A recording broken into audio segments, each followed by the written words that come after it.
Hello, my name is Courtney Locke, and I am doing a study on delinquency due to bullying. The link between delinquency and bullying has been studied for the past 40 years. The study of bullying and delinquency raised awareness in behavior, education, and family.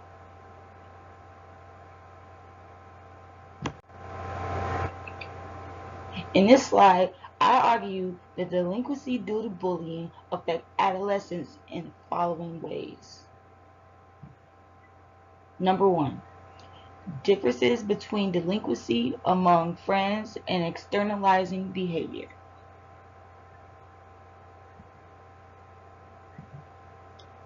Number two, school context contribute to the accuracy of bullying and delinquency.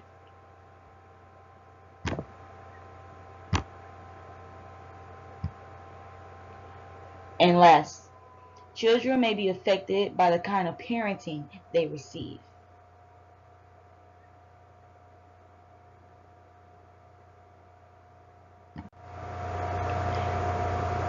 Externalizing and internalizing behavior and delinquency. A fair amount of research was examined by Katie Cotter and Paul Smokowski to influence the external behaviors amongst adolescents. Externalizing behavior is a child or adolescent negative outward behavior and is often conceptualized and consisting of delinquency and aggression. For clarity, it's physical aggression, verbal bullying, relational aggression, deviancy, theft, and vandalism. Anything of that nature. Whereas the opposite would be externalizing behavior. Basically harm performed on oneself instead of others. So they may cut themselves, they may lock themselves in a room. They may do things internally that no one else can see because they are afraid to lash out. So they harm themselves instead.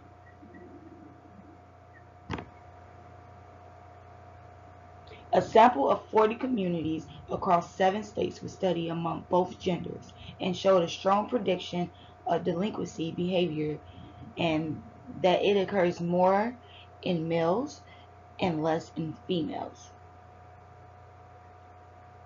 Did you know the second most common mental health disorder category of adolescents focus more in men?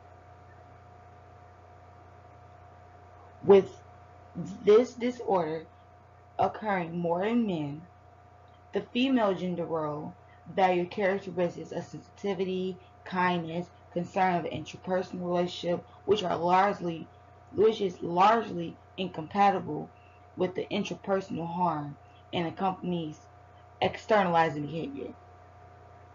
Basically, females are more likely to perform external behavior, whereas male would do internal behavior. The social norms. A barrier within behavior are social norms for the rural adolescents. The social norms are set up by the peer groups available, and if these social norms are not met, they may face rejection or isolation and consequences. The social norms are set up by the peer groups available. If these social norms are not met, things are taken into precaution.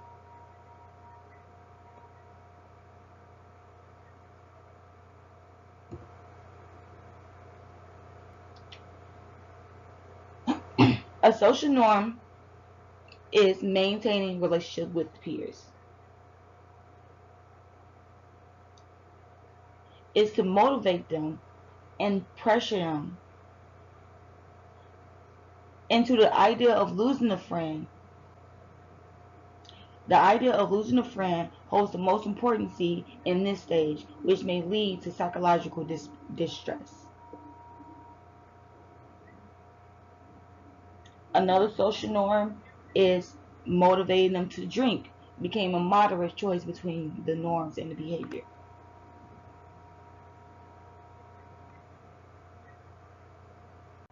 Number 2, education. Although some bullying is part of normal childhood behavior, persistent bullying is undesirable in its own right and is predictive of delinquency. Bullying needs to be studied in a manner that tells what particular school context contribute in the accuracy or the occurrence of bullying and delinquency by White and Lober. Bullying is the primary form of victimization that children experience in school. It is said that some students fear of falling victim to bullies which has the potential to make students avoid them in several ways that negatively affect their school experience.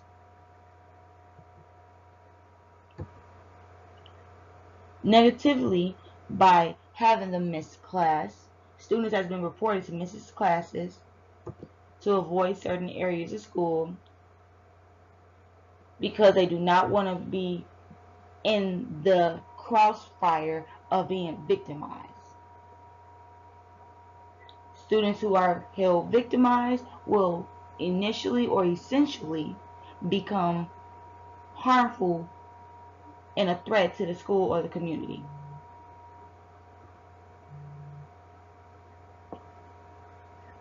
Bullying even targets students with special needs. A cross-sectional design was conducted measuring the indicators of delinquency and special education needs or children with disabilities.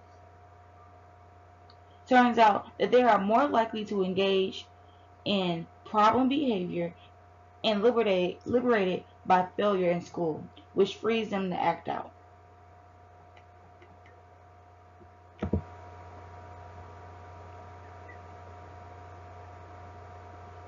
Special needs children are the ones that need the help the most because their behavior stems from the mind and within.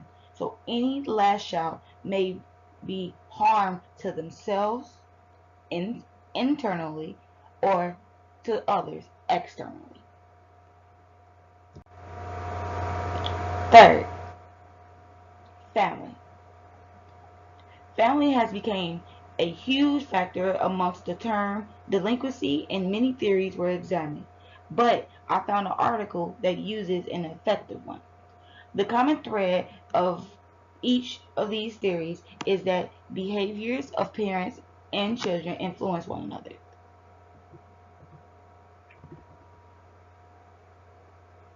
A theory is called the social control theory, the enforcement of conformity by society upon its members, either by law or by social pressure.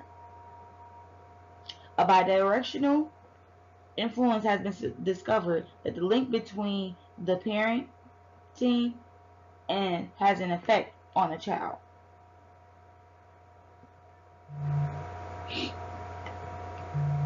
Social In the article, social control theory focuses on the effects of the parent's behavior, on the adolescent's delinquency, but fails to take into account the effect of adolescent's delinquency on parental behavior. This is read from the article by Martha Galt Sherman. Attachment. A person is attached to someone if they are concerned about the wishes and expectations of that person. For instance, if the wife is not attached to her husband, the adolescent may not be attached to their teacher. Then the wife and the adolescents are free to behave however they wish, since they have no concern for what the husband nor the teacher in the adolescent's mind may have to say about their behavior. In 1985, Liska and Reed were the first criminologists to test empirically the idea of bidirectionality in an association between parenting and delinquency.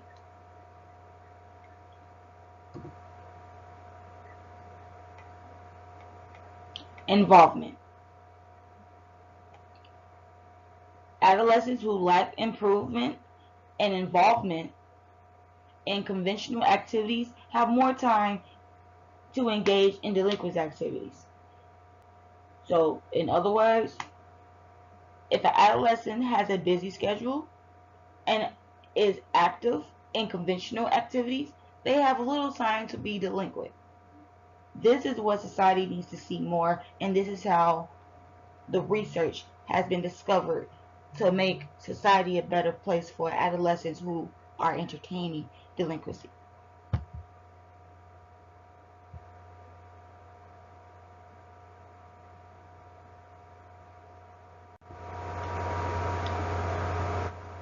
Lastly,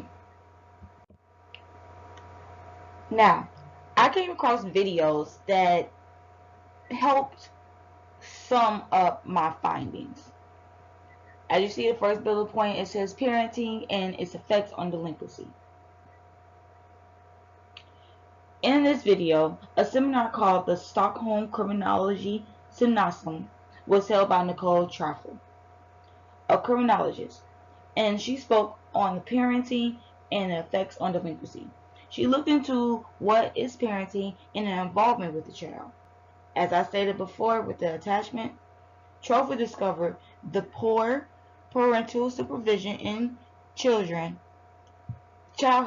is the best predictor of both violent and property crimes up to the age of 45.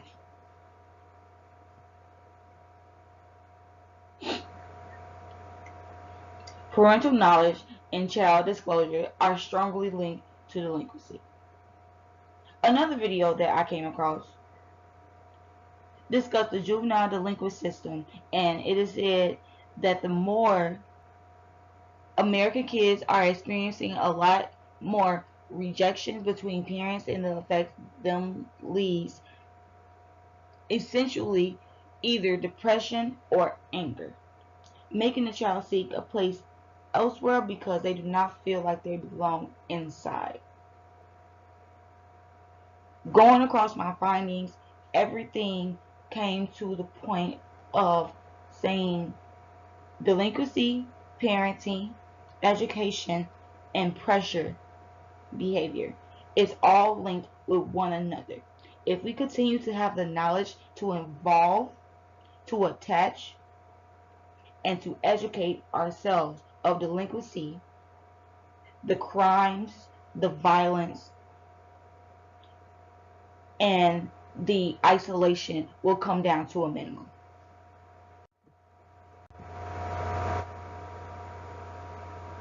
Here's my works cited page.